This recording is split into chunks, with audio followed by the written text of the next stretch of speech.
So now we are getting to gas laws, and depending on time, I don't know we'll see if how I far should we put get. up there to Right.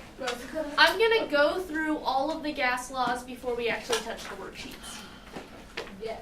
All right. So here's the deal. For all of these gas laws, your temperature must be in units of Kelvin. It has to be Kelvin. Degrees Celsius will not work. Right? So let's review for a second. How do I convert from degrees Celsius to Kelvin? Add, not 760. Isn't it 273. 273. No, so it's the degrees Celsius plus 273. Kelvin's bigger.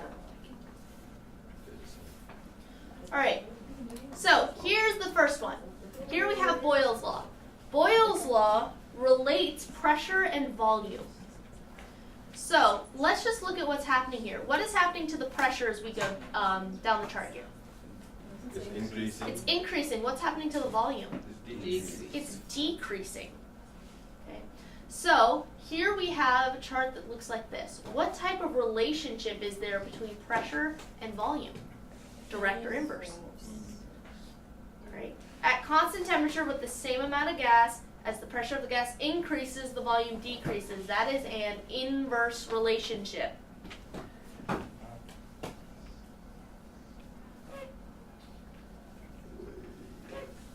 So as pressure increases, volume decreases. So they are inversely related.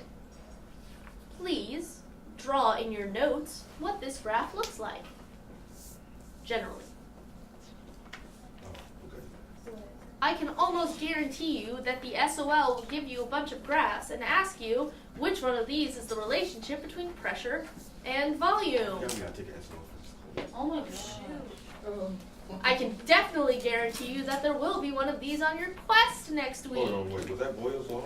That was Boyle's law. Uh-oh, So guys. like it'll be like What? a bunch of ones. We're going and to you choose over those?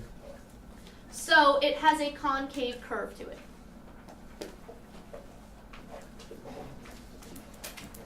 All right. So mathematically, what this means, and here's a little background before I just give you the law that you spit out and compute it. Right? So the data shows that with any combination, the pressure times the volume equals a constant. So let's look here. 0.5 times 6 gives you a constant of 3. 1 times 3 is 1.5 times 2 is 2.5 times 1.2 is 3. Right? So no matter how you multiply these up, you get 3. So what I'm saying is one set of pressure times volume conditions has to equal another set because they're both equal to that constant K. So what you do is you say one set of pressure and volume, so P1 and P2, or sorry, P1 and V1, is equal to a second set, P2 and V2. So when we multiply them, they equal the constant. So Boyle's law is P1 V1 equals P2 V2.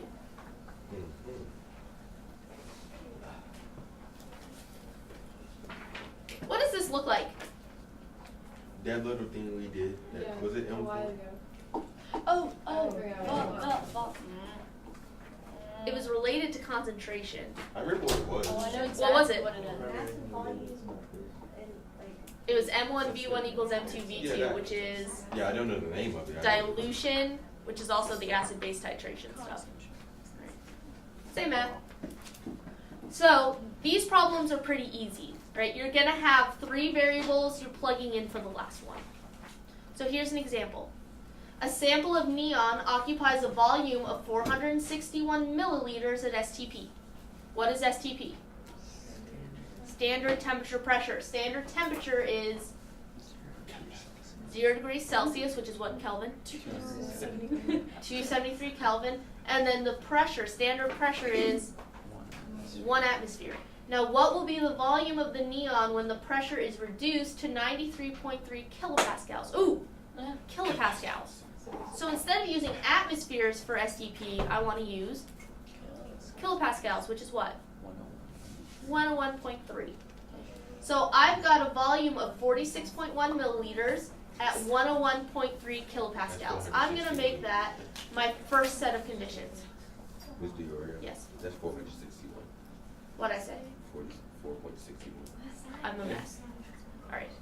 So 101.3 kilopascals is my first pressure. The volume that goes with that pressure is 461 milliliters. Now I want the volume at this new pressure. So the pressure P2 is 93.3 kilopascals. I'm looking for V2. So 101.3 times 461 divided by 93.3 gives me 501 milliliters. Now here's the important thing, units. Is there a specified unit that you should be using? No. What is the only thing that's important about units on both sides? the same one. They have to be the same. So if this is in kilopascals, that should be in kilopascals. If this is in milliliters, your answer is in milliliters. So it doesn't matter what the units are, they just have to be the same.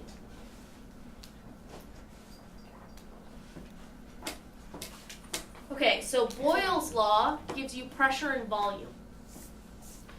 There's another gas law, Charles' law. Charles' law.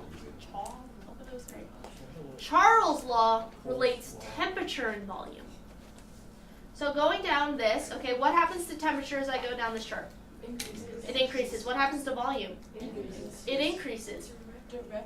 So at constant pressure with the same amount of gas, as temperature increases, the volume increases. So that is a direct relationship. Mr. Rehar, are we even having a test or the quest? It's a quest. It's next week. Next Tuesday? Thursday. What are we doing after that then, the rest of the weeks of school? SOL review?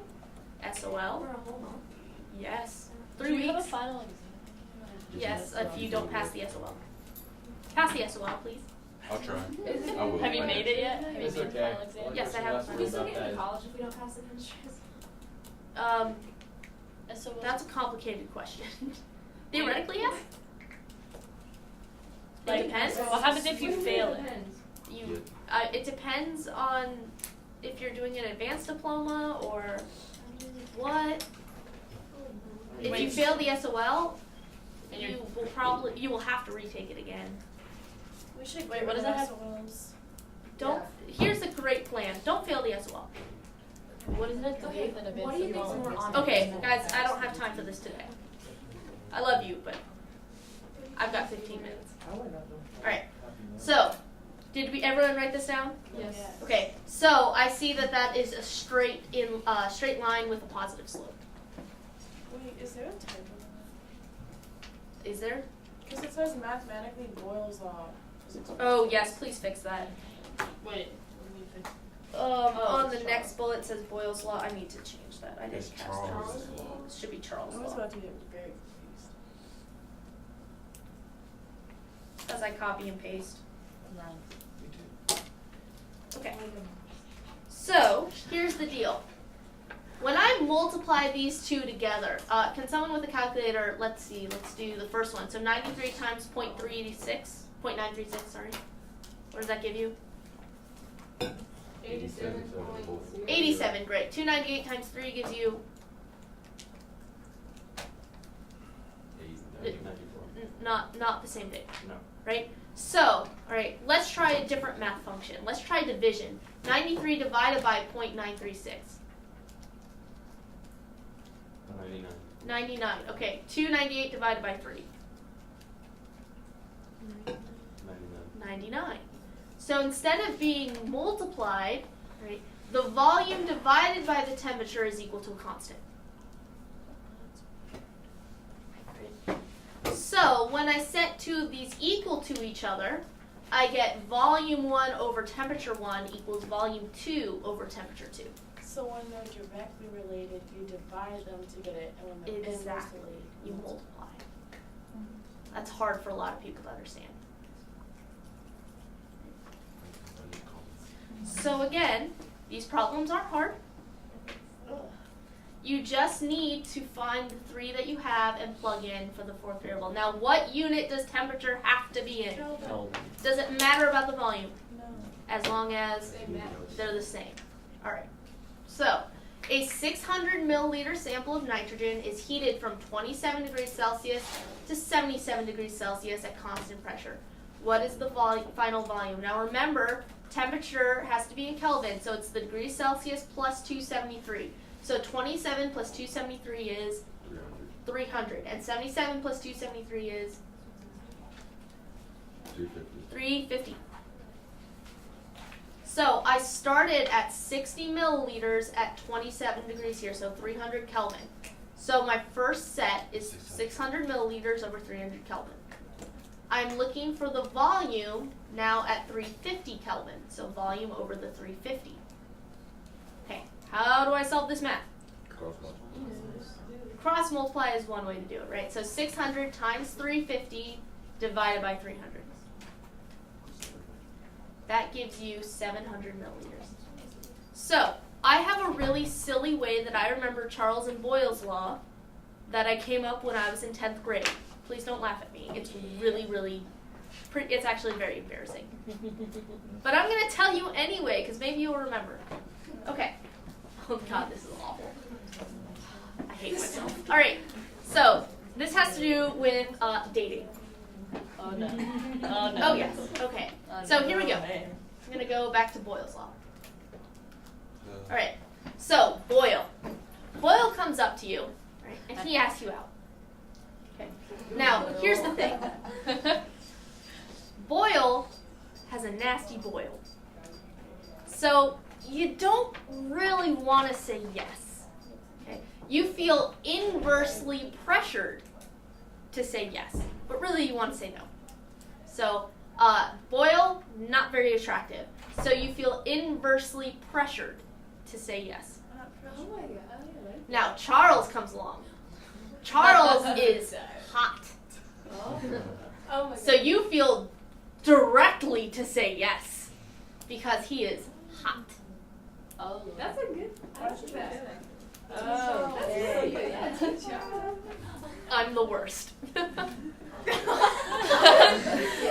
real.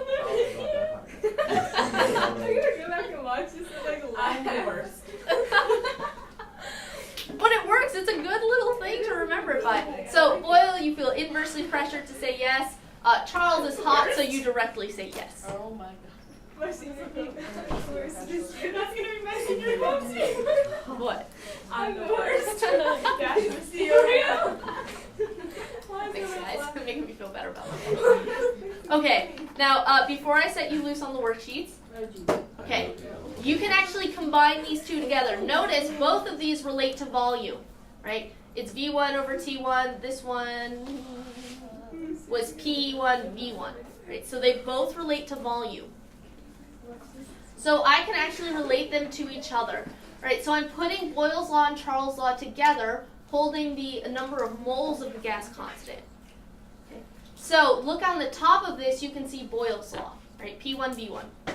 On the bottom, looking between volume and temperature, right, you can see Charles' law. Do we see that? Okay. So this is what's called the combined gas law. It's just the two of them smashed together. P1 V1 over T1, P2 V2 over T2. So when do we use that? So here's an example. So if a gas takes up a volume of 17 liters, has a pressure of 2.3 atmospheres, and a temperature of 299 Kelvin. Notice, I have volume, pressure, and temperature. If I raise the temperature to 350 Kelvin, lower the pressure to 1.5 atmospheres, what is the new volume? So now instead of just dealing with two variables, I'm dealing with three. Fun. So my first set of conditions, my pressure is 2.3 atmospheres, my volume is 17 liters, and my temperature was 299 Kelvin. My second set of conditions, my pressure is 1.5 atmospheres, I'm looking for volume, my temperature is 350 Kelvin. So again, cross multiply. So 2.3 times 17 times 350 is equal to 299 times 1.5. So you take these guys, divide it by the 299.15, or times 1.5. What am I saying? So when you solve for the volume, you end up getting 30.5 liters. Right? Plug and chug. You guys can cross multiply. All right, now again, the units. For pressure and volume, what can I say about the units? Does it matter what they are? No, as long as they're the same. Now what about temperature? It has to be in Kelvin.